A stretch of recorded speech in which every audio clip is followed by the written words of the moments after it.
Step into the light where the wild ones roam, where the heart speaks loud, calling this place home. We break the rules, we paint the sky, ridiculously you, we were born to fly. Ooh, it's ridiculously you. Hey everyone, it is Julie May with the Ridiculously You podcast.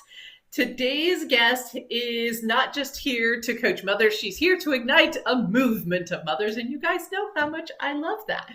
So she was once overwhelmed and lost in the chaotic, shape-shifting world of motherhood, but Elizabeth Davies, she climbed her way out of that mum box society built for her and set it on fire, and now she's the mother coach, a bold, compassionate, no-nonsense guide helping ambitious moms rediscover their identity, rebuild their confidence, and rise fiercely into the woman they were always meant to be. She is known for her raw honesty, unshakable resilience, and a voice that once got her bullied, but now commands the room. Elizabeth is building a world where mothers get to thrive, not just survive. So please welcome Elizabeth Davies.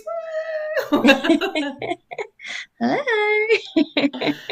Hey.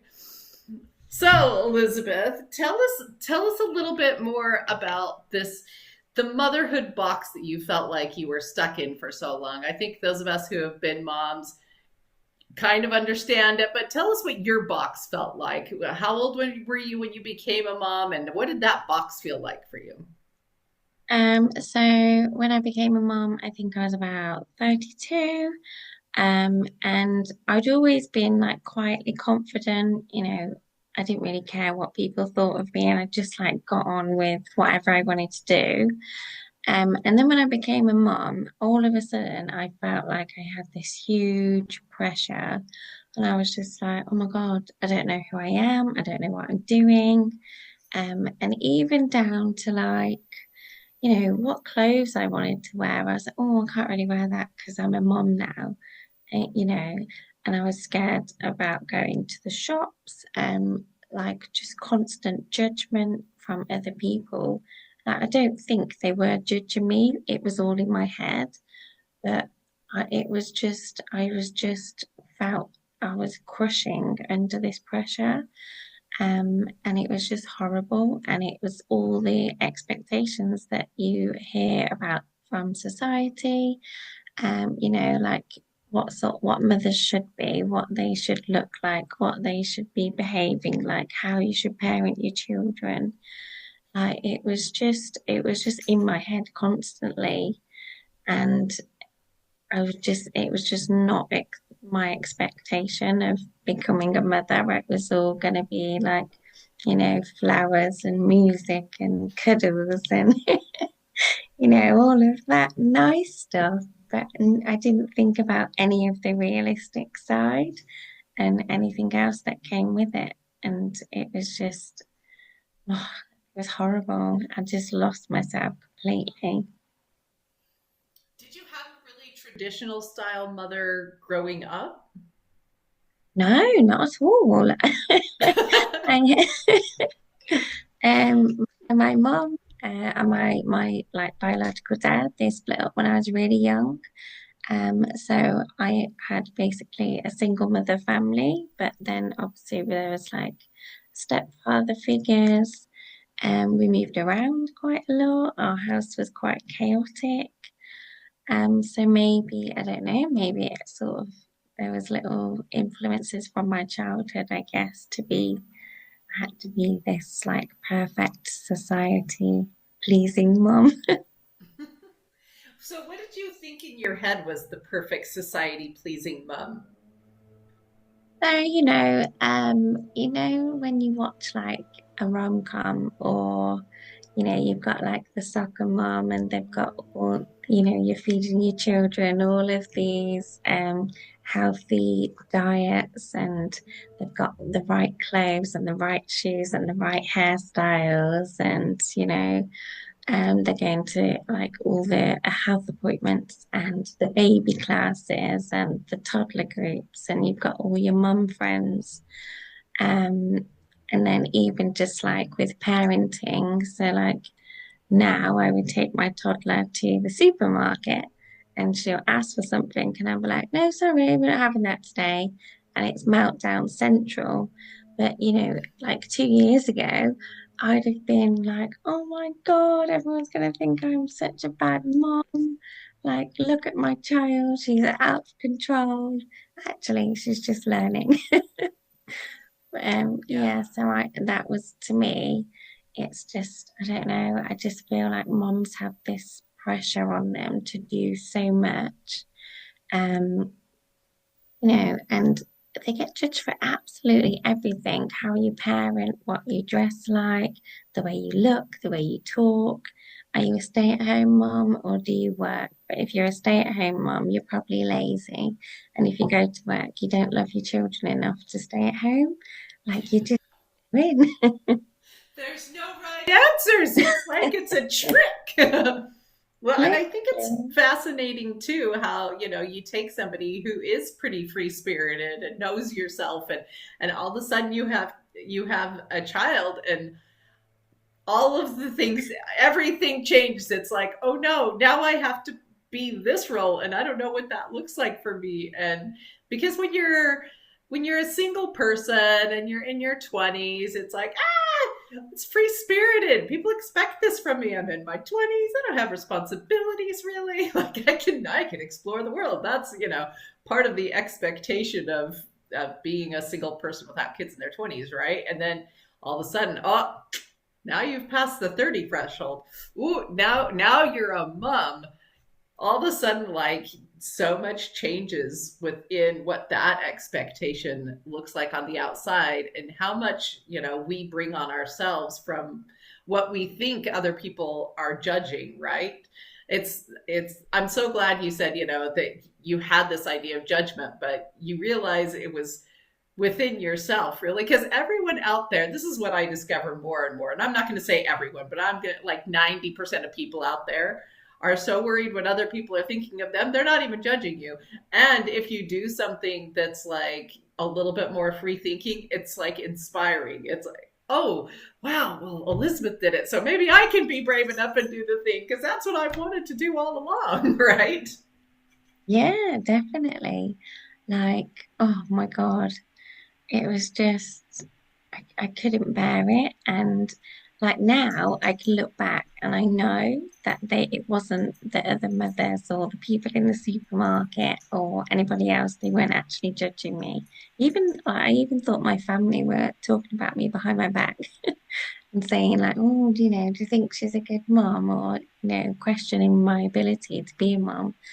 But actually now I can see and I know that that wasn't the truth. But in that moment, I did believe that, like everybody was just thinking I was a bad mom, then that I wasn't good enough. Mm. Yeah. What was the turning point for you? Like, how did you wake up and go, none of this is real, I could choose something different? Oh, I don't know. So when my daughter was about just before she turned one, I actually had her in a gap year, like from university. So I took a year out of studying, had her used that as like my maternity year, and then I went back and did my final year when she was about one. So I put her into like a childminder. And just by going and sitting in those lecture halls with other students, and I did psychology, it sort of just gave me a sense of me back. Um, and then I think from there, it's sort of like it was just, like a rock and a knock-on effect where I just sort of thought, actually people aren't judging me and I can still be me and I can still be mum. And then also while I was there, I thought, like, what am I teaching her? She's looking up to me and I'm her role model. So I need to show her about the world, Yeah. which was like really daunting, like as a realization. I was like, oh my God, she's looking to me. Like, yeah, so, I guess she became my inspiration, to get over whatever was going on in my head and I guess push back against society and say, do you know what, actually, I've kept her alive for a year. She's fed, she's clothed, she's got a house. I'm studying, I'm trying to get myself somewhere where I can have a good career, you know, show her that you can have an income and you can still go after your ambitions and do what you want to do. Yeah, so it just sort of all stemmed from that, really. Mm. Yeah, I studied a lot of psychology in college too, and there was so many things that helped me as, I had kids at that point when I was studying psychology. I think I had probably, no, I had four kids at that point. So like, by then I was like, in the trenches with it, but there were certain things about those classes that really kind of changed and shifted how I parented in general. But let's go to like traditional narrative of motherhood. What do you feel like society where you're at in the UK, what is one of the narratives of motherhood that you guys have over there that you feel like is outdated and needs to just be kicked to the curb forever? Mums, you're expected to, stay at home and raise your children and, parent them well. They shouldn't have these big behavior outbursts because that's not what good children do. Good children sit and, they're quiet and they listen. And so you should stay at home, look after your children, make sure that they get a good education, but also keep on top of your house and make sure everybody's fed, but look after yourself and make sure you look presentable, but not too presentable because, then you're trying too hard. But also you've got to have a job or some sort of form of income or work because if you don't, then you're lazy because you're just at home, you're not doing anything.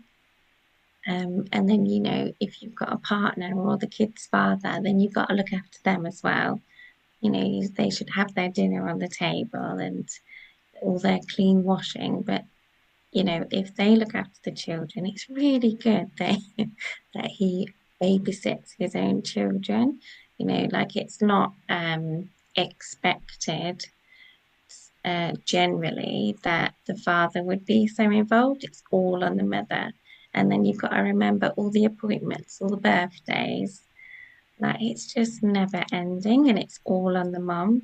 And then they wonder why we're so overwhelmed or, why is that mum having a breakdown over there? Because she's got so much on her plate that if she speaks up and says anything, then people think she's not a good mum or she can't handle it or she's not good enough and then it's like you can't feel like you can't speak out because then you're going to be judged for not being able to handle everything.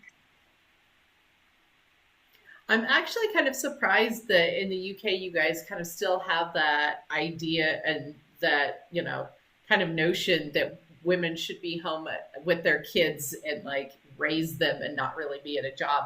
Because I grew up in a very like religious culture. I grew up in Utah and it's like super religious dogma, like, and so it's a much stronger women should be home and, raise the kids and the dad does this and it's a lot more traditional. And so somewhere in my mind, I thought, oh, like, I'm sure like the UK and in Europe, they're a lot more progressive. So it's kind of interesting to me to hear that like still over there, like that's the expectation because I'm like the way that played out in my adult life was really, really rough because, I was married to somebody who did not make the bills, did not do any of those things. And then it came to me, it was like, well, I have four kids. So either I make the money or it's going to be very bad. But then it was like, okay, so here's the gig. You have to make the money, but still be around for if the school needs something, the kids need something, and you have to remember all the appointments. And you have to probably make all the appointments, and you're probably cleaning the house, and I'm making the dinner every night. And like, and so I was doing the whole traditional mom role, plus being the main breadwinner of the house. And there was so many times where I was like, this is super overwhelming. When did we decide this was the plan? Like, I'm all for women's lib and we can work, but maybe like don't have the entire traditional mother's thing and be the main breadwinner. Maybe we don't have to do both. I don't know. Honestly, it's like it's so hard. Like you get judged for if you want to be the stay-at-home mum, then you're judged for being the stay-at-home mum. But if you still want to focus on your career, then you get judged for focusing on your career because you're not focusing on your children. Like, and if you're the stay-at-home mom, you're not focusing on your career. Like you can't win. I know, I know. So what would you tell moms out there? Like people who are it's their first baby and they've got like a 1 year old at home and they're like, I don't even know who I am anymore. Because I know that happens to so many of us. You get wrapped up in child and motherhood and all of this. You don't remember who you are. So what great tips do you have for those moms out there? So I would say when you look in the mirror and you see that shadow of a person looking back at you, you're not going to be that person forever and you will re-find yourself. It might take a little bit of time. I would say that you are doing a much better job than what you think you are. And the fact that you think that you're not means that you're doing even better than you already think you are anyway. Um, and I would just say, motherhood is so overwhelming and consuming, and we lose ourselves in it, but we also put ourselves at the bottom of the list. And it's only by sort of reclaiming ourselves, we have to put ourselves first. Ultimately, when you become a mom, you become the center of your family's entire world.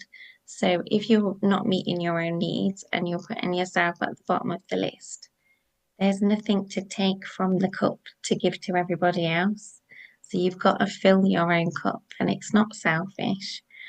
Um, you know, Even if it's just 5, 10 minutes a day of listening to your own music, or doing a little self-care routine every morning, or reading your favorite book a couple of pages a day, just little things like that. It just reclaims a little piece of you every day. So then the more you do it, it will just become natural and you will get back to not who you were, but who you are becoming as a mother. And your confidence will just build, and there will be challenges that you will meet as a mother. In parenting, your child goes through many, many phases, and everything is just a phase. It's only temporary, and you get through it. And you don't really know how you get through it, but you do. And then when you're at the other side, you think, oh my God, we've done that. So, yeah, so don't, you are in the trenches right now, but it's not forever. It is only temporary, and the time does go really quickly.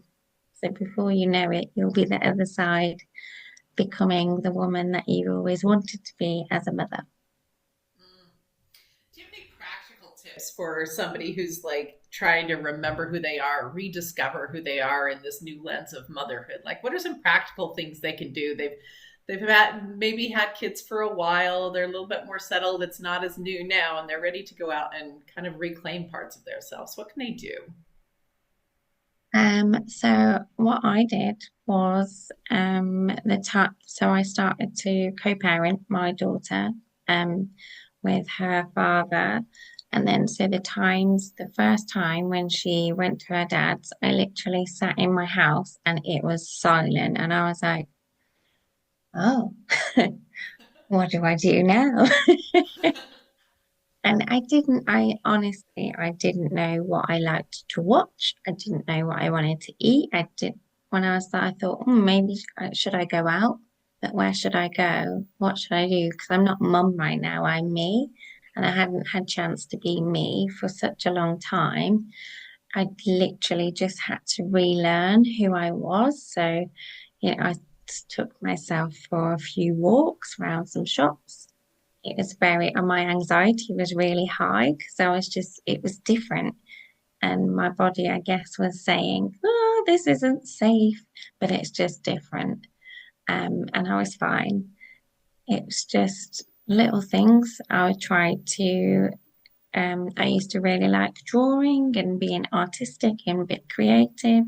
So I tried to redo some hobbies that I used to do, like drawing, writing. I also did things like just messing around with my hair, like when you were a teenager and you think, oh, I'm going to try out a different hairstyle. It doesn't always go right, but sometimes you might get it, but it's just relearning who you are again because you sort of lose yourself when you become a mum and you put everybody else first. When you do sort of try to find out who you are again, it's like it feels alien. And then, so the only way I can explain I got out of that was to just try and redo things that I used to enjoy to rediscover who I am now. So I used to really um, like rock music, but if I put it on now, I can't stand to listen to it so much. Oh, Maybe it's interesting. my mum brain. I'm just like, oh, it's so loud. So yes, I don't know. I just, listening to like music that I like, reading books that I liked. I tried not so much to try use like Instagram or social media or things like that to, find people to look up to because then you fall into the trap of comparing yourself to other people. And then, when you don't match up with is going on in your head and where you think you should be and where you think they are, that's when you start going back and thinking, oh, I'm not good enough. So I'd probably steer clear from social media and just retry hobbies that you enjoyed or interests that you had pre-motherhood. And, is there a new hobby or a new interest that you actually have always wanted to do and never had the time? Perhaps now's the time to dive into it. Now that you're a mom, you can take anything on. Yeah, yeah. How do you feel like the balance between doing things like that, the self care and all of that, is with also trying to keep your house organized and giving your kids the attention they need and doing all of those things that you are responsible for? How do you find balance within that mess? Because I feel like people kind of swing one way or the other. They're like all about self-care and doing all the things, and all of this over here feels like a little train wreck. Or they're like so delved into the motherland that they're like in it, but they have zero time for themselves. Like, how do you think we can find some balance within that? So I'm really organized as a person. Like, probably, I'd say it's a really good quality, but then actually, when you are really organized, it's also like a flaw because you just have to get everything, it has to be in its place and you have to do everything. And it's just, wow. So I guess, I started to take back me. I started getting up really early. So I get up at like 5 o'clock in the morning. Doesn't have to be 5 a.m. for anybody else out there. It can just be, you know, 15, 20 minutes before your child is due to wake up, or, there's normal sort of wake up time. Or just little pockets of time, is it necessary that you do 2 loads of washing on that specific day? Can you not do 1 load of washing and save 1 load of washing for the next day? Nobody's going to die because you haven't washed a load of clothes, but that might give you half an hour or 20 minutes where you can sit with a cup of tea or a cup of coffee And when you're trying to balance like looking after the children and all the housework, it really is a balancing act. And sometimes something's got to give. And so, is it going to be your needs or is it going to be the fact that, some washing up might sit on the side for a little bit longer than you like? But it might mean that actually you get to fill up your cup a little bit. And, when we are really overwhelmed, we're coming from a place where like our emotions are up here and everything's up here and it just feels like too much.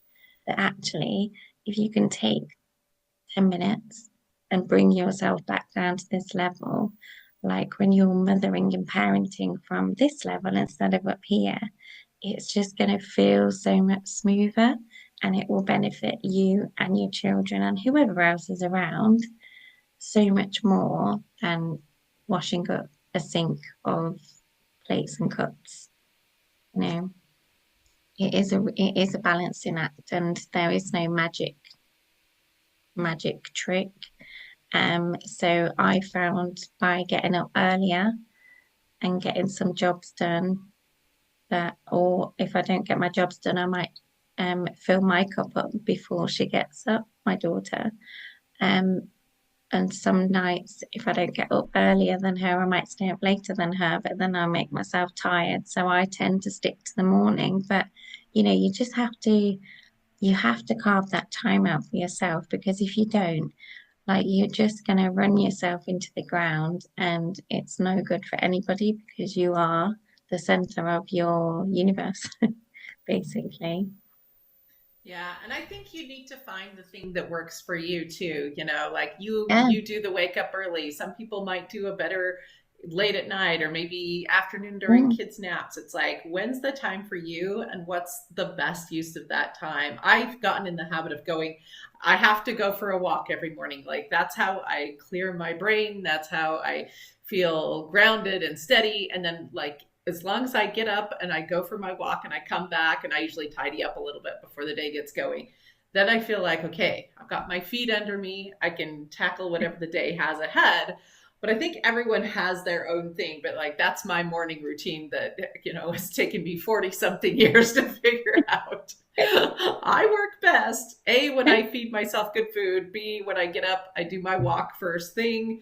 It's like the very first thing I do. I get up, I put, leggings and a t-shirt or a tank top on and hopefully it's nice weather and I like to walk outside. If it's not, then I go to the gym. But if I can do that, come back, tidy up a little, then it's like, okay, I feel like I can do whatever the day has to deal with after that. But if I don't, I find myself being shorter tempered and just like a little more frazzled. And it's funny because I feel more tired if I don't go do the thing. I don't do like a hit workout or something. I'm literally like a pretty gentle walk situation. But like, yeah, I find that I'm tireder and I don't have as much emotional resilience, all of those things. It's like these few little things that I can do to make everything else go more smooth. So Yeah, definitely. I find, there's been times where I've got up early, and then my daughter might get up like literally, she must have heard me getting out of the bed, or she just senses that mom's awake. So she gets up and I hear the footsteps, and I'm like, no, I haven't even got the kettle on. they have spidey senses. It's like you're tiptoeing around. You're being like as quiet as the house normally is, and somehow I swear they just know when you're awake. They're funny like that. Okay, are you ready to do a lightning round? Yes, let's go. Okay, lightning round. Last time you felt like a superhero. When was the last time that you were like, I freaking rock, I'm a superhero? Okay, so when I managed to negotiate a tantrum, eased my way out of it very quickly. And it actually was a lot quicker than what I thought. And like the outcome, I was like, oh my God, like I shocked myself. And then, and you have like a chip on your shoulder. I was like, oh yeah. But then the next time it didn't go to plan when I tried to recreate it. And I was like, oh no. Oh no. But that time it worked and it felt awesome. Okay, what's a parenting rule you love to break? Um, oh, I'm gonna have to say, like sweet treats, like chocolate and stuff. I've always been like, oh no, they've got to have healthy food, and she can't really have too much sugar. But I'm a female, and I love my chocolate. So when I want something sweet, I'm like, oh, should we have a little treat? Very fun. How do you think your daughter would describe you? Oh my God. Um, I don't know. Hopefully, nicely, like kind, funny, maybe, and friendly, loving. Hope, but she might also say that I put her on the timeout step quite often. Could be, could be. Okay, if your motherhood had a theme song, what would be the theme song? Oh my God, it would be There She Goes. But I don't know who, can't remember who sings it. There she goes. Oh yeah, yeah, Yeah, yeah. yeah. Love that. Okay, is there a mom hack you swear by that this is like your little secret hack? Mm, Snacks, always snacks. Snacks in your pocket, snacks in your bag, snacks in the glove compartment of the car. If you've got snacks, they're happy. That's true. That's Yeah. definitely true. What would you tell the you that just barely had this baby? What would you go back and tell her now to help her through? I would tell her to trust her instincts and yeah, just trust your instinct. You've got this. On similar realm, what do you hope for your little girl when she grows up and she becomes a mom? What do you hope for her? I hope that she is so confident in herself that she doesn't have all the self-doubt and go through the negative side of motherhood that isn't spoken about. So it blindsided me because I didn't expect it. So I just hope that she becomes the confident mother that I'm trying to show her that I am, and none of the other stuff. Can just be confident. If only it were that easy, right? If all of us could just be confident and believe in ourselves and know that we're doing the best we can, wouldn't that be slick? It's so crazy how these little negative voices get in our heads and we let them kind of run away with things sometimes. But that's why people need other moms to look up to, other moms that have a voice, other moms that can share. So, in that realm, where can people find you, Elizabeth? Where can they follow all your fun mom tips and adventures? Mhm. So mainly on Instagram, my handle is literally Elizabeth Catherine Davies. So I share all my stuff on there.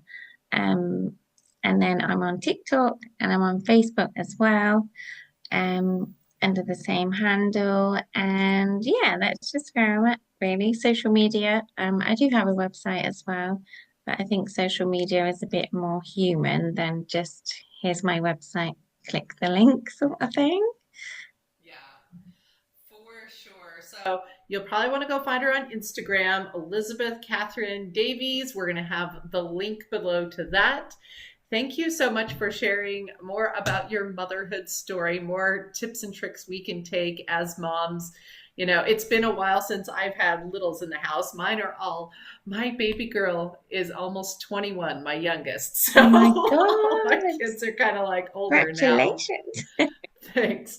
She's super fun. We just went on a big trip to Orlando together. We had the grandest time together. So I'm gonna tell you right now, kids in their 20s, it's a ball. It's so much fun. I'm like, nobody told me this part of life was gonna be so dang fun. So that's something to look forward to is when your little girl gets up and she's like, out of the house enough and kind of finding her independence. Man, it's super, super fun. So that's my little guy thing is, there's so much fun to look forward to, even being a mom of kids. Mine are 21 to 31, pretty close to that anyway, within a couple of months right now. And man, are they amazing and so stinking fun. So stinking fun. But if you have more littler kids, you're probably going to want to follow Elizabeth Davies. Go do it on Instagram. Thank you so much for sharing with us that journey. I think so many people can relate to that just absolute loss of yourself at all, and it's like everything through this new frame of motherhood. So go follow her so you can see more about how to find yourself, how to stop shrinking, how to rediscover, because it's okay to be a little bit different as a mom than you were, as a teenager and in your 20s or whatever. But what does real you look like right now? And that's what we're going to find with following Elizabeth there. Thank you so much for everyone listening. Make sure to like, follow, subscribe, share this with all of your friends. And with that, this has been Julie May and the Ridiculously You podcast. I'll talk to you later. Share the spark, take it higher. Hit subscribe, bring a friend. Let the wildness never end. Tap in, stand true. This is your crew.